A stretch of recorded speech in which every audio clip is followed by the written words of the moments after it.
Jisu ke ne Arnam ne ka pe jo ka ba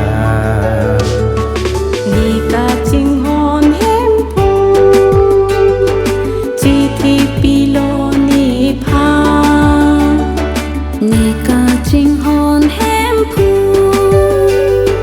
chi thi pi lo ni pha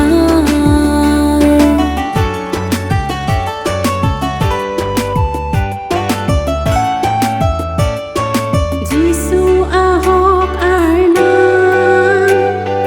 la pen ring ver Arnam alang phan kroya ba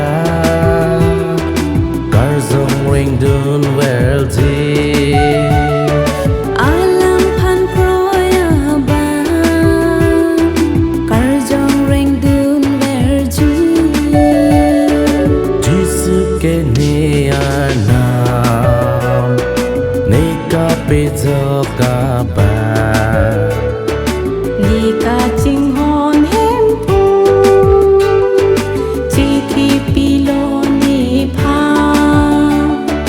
ni ka ching hon hem phu chi thi pi lo ni pha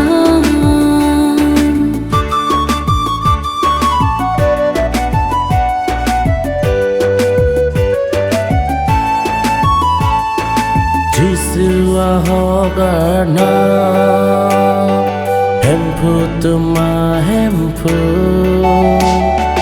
Arnam tu ma Arnam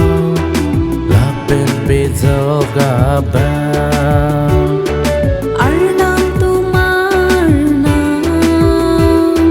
la pen pe jo ka ba Jisu ke ne Arnam ne ka pe jo ka ba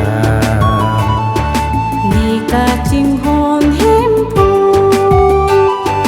chi thi pi lo ni pha ni ka ching hon hem phu chi thi pi lo ni pha